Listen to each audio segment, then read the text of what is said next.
Good morning students. कल के lecture में हमने भारतीय राजनीतिक व्यवस्था में राज्यपाल की योग्यता एवं उसकी नियुक्ति की प्रक्रिया को समझने का प्रयास किया था। आज का हमारा टॉपिक है राज्यपाल की शक्तियाँ, पावर्स ऑफ द गवर्नर।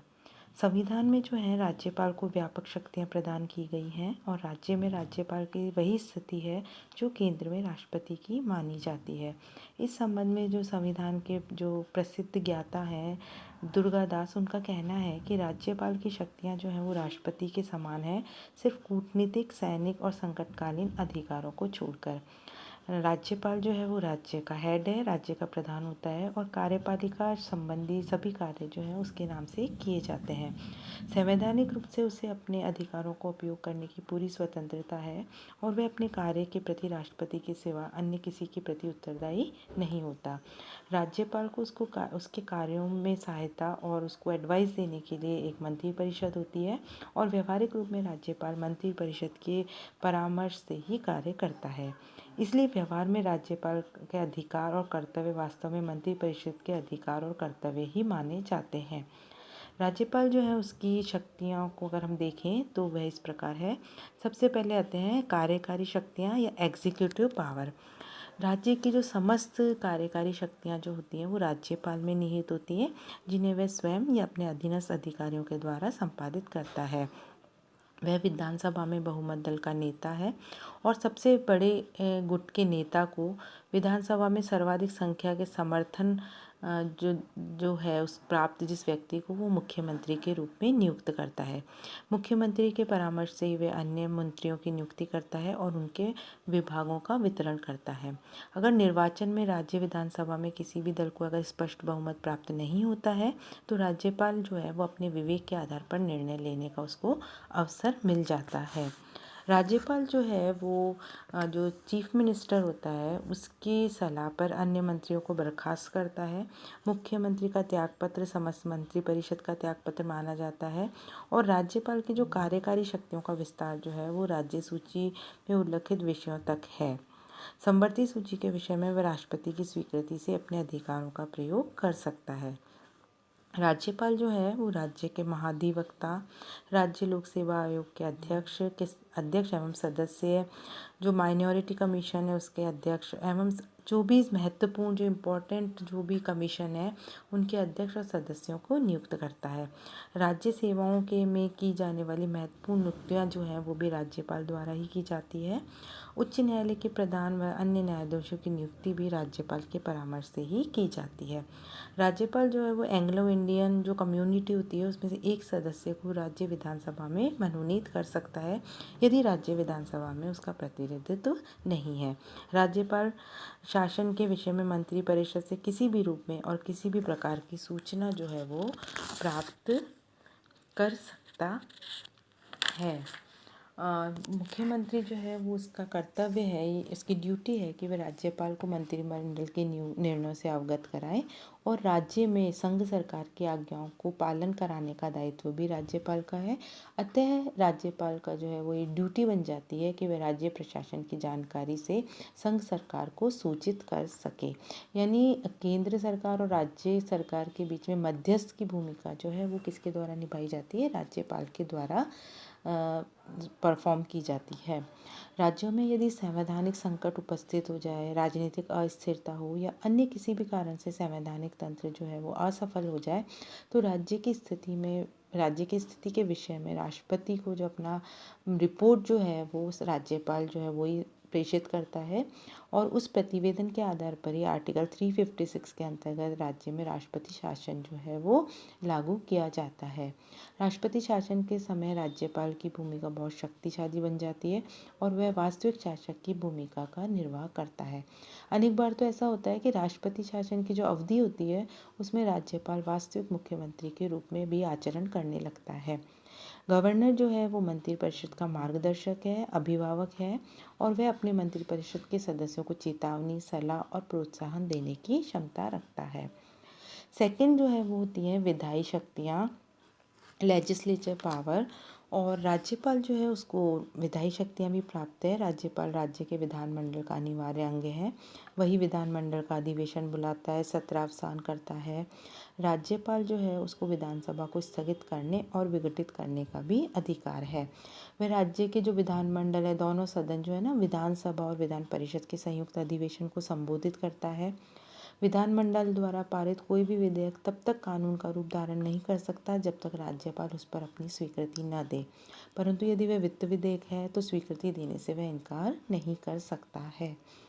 वित्त विधेयक को छोड़कर अन्य किसी भी विधेयक पर विधानमंडल द्वारा पारित होकर जब राज्यपाल के समक्ष प्रस्तुत किया जाता है तो उसको ये अधिकार होता है कि वह उस जो विधेयक है उसको स्वीकार करे और अस्वीकार करे, कर दे अथवा विधानमंडल के पास अपने सुझावों सहित पुनर्विचार के लिए भेज दे। यदि विधेयक विधानमंडल द्वारा राज्यपाल के सुझावों को स्वीकार करके मूल रूप में पुनः पारित करके राज्यपाल के पास भेज दिया जाता है तो राज्यपाल जो है उस विधेयक पर अपनी स्वीकृति अनिवार्य रूप से उसको देनी पड़ती है। इसका मतलब ये हुआ कि राज्यपाल जो विधेयक को समाप्त नहीं कर सकता, लेकिन उसको पास होने में देरी करने का काम जो है वो शक्ति राज्यपाल के पास है। जिन विधेयकों को राज्यपाल राष्ट्रपति के पास विचार करने के लिए भेजता है उन पे स्वीकार करने का अधिकार राष्ट्रपति को है। उसे यह भी अधिकार है कि उन विधायकों को अपनी सिफारिश के साथ राज्य विधानमंडल को पुनः विचार के लिए लौटा दे और ऐसे जो लौटाए हुए विधेयक होते हैं उस पर राज्य विधानमंडल को 6 माह के अंदर अंदर विचार करना होता है। और यदि वे विधायक वापस से राष्ट्रपति भेज दिए जाएं पुनः पारित कर राष्ट्रपति की स्वीकृति के लिए तो राष्ट्रपति का अधिकार है कि ये उन पर स्वीकृति दे या ना दे। कुछ विधेयक ऐसे हैं जिन पर राष्ट्रपति की स्वीकृति के लिए भेजा जाना अनिवार्य है। जैसे राज्यपाल की सम्मति में यदि विधेयक की स्वीकृति होने से उच्च न्यायालय की शक्ति और स्थिति में कमी हो जाने की संभावना हो तो यह आवश्यक है कि ऐसा विधेयक राष्ट्रपति के पास विचारार्थ प्रेषित किया जा सकता है। राज्यपाल जो है उसको राष्ट्रपति के समान ही अध्यादेश जारी करने का अधिकार है। यह अध्यादेश तभी जारी किए जाते हैं जब राज्य विधानमंडल का अधिवेशन ना हो रहा हो और कोई असाधारण परिस्थिति हो जाए जिसका सामना करने के लिए राज्य सरकार के पास कोई कानूनी प्रबंध नहीं हो। अध्यादेश विधानमंडल के अधिवेशन पुनः आरंभ होने के 6 सप्ताह तक लागू रह सकते हैं। यदि विधानमंडल उन्हें स्वीकार कर लेता है तो वह अधिनियम का स्वरूप ग्रहण कर लेते हैं और विधानमंडल जो है अपने सामने प्रस्तुत की जाने वाले किसी भी अध्यादेश को समाप्त कर सकता है। जिन भी राज्यों में विधान परिषद होती है वहाँ राज्यपाल विधान परिषद के 1/6 सदस्यों को मनोनीत कर सकता है और ये जो सदस्य हैं ये साहित्य, कला, विज्ञान, सोशल सर्विस आदि से जुड़े हुए होने चाहिए, उनके अनुभवी व्यक्ति होने चाहिए। अब हम बात करते हैं राज्यपाल की फाइनेंशियल पावर्स, वित्तीय शक्तियों की। और राज्यपाल की वित्तीय शक्तियाँ जो है कुछ ऐसी हैं जैसे कि राष्ट्रपति की है। राज्यपाल की सिफारिश के बिना कोई भी वित्त विधेयक विधानसभा में प्रस्तावित या पारित या पुनः स्थापित नहीं हो सकता। उसकी सिफारिश के बिना वित्त विधेयक में ऐसे संशोधन प्रस्तावित नहीं किए जा सकते जिनका वित्तीय विषयों पर प्रभाव पड़ता हो।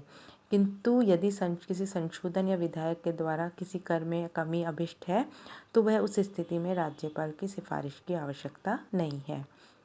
राज्यपाल जो है उसकी ये रिस्पॉन्सिबिलिटी है कि जो भी एनुअल बजट जो है उसका विवरण विधानमंडल के समक्ष रखें और उसे पारित कराया जाए। राज्यपाल को राज्य विधानमंडल से पूरक, अतिरिक्त एवं विशेष मांग करने का अधिकार है और संचित निधि उसके अधिकार में ही रहती है और विधानमंडल की स्वीकृति से वह इस निधि में से व्यय की अनुमति दे सकता है।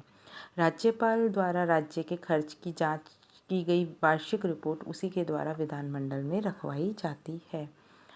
अब अगर हम राज्यपाल या गवर्नर के जुडिशियल पावर की बात करें या न्यायिक शक्तियों की बात करें तो राज्य के जो कार्यपालिका क्षेत्राधिकार के अंतर्गत आने वाले कानूनों के विरुद्ध अपराध करने वाले व्यक्तियों को के दंड को कम करना, उनको स्थगित करना, बदलने या क्षमा करने का अधिकार जो है वो किसके पास है? गवर्नर के पास है।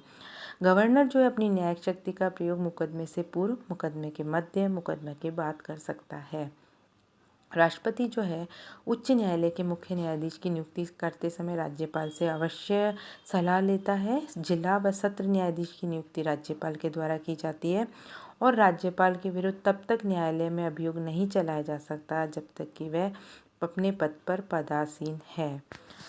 ये जो शक्तियाँ हैं, इससे हमें ये स्पष्ट होता है, या कंक्लूज़न में हम ये कह सकते हैं कि राज्यपाल को राज्य के कार्यपालिका के अध्यक्ष के रूप में व्यापक शक्तियाँ प्राप्त हैं। बहुत सारी पावर्स जो हैं वो गवर्नर के पास हैं, और राज्यपाल की शक्तियाँ उसकी दोहरी भूमिका का निर्धारण करती है।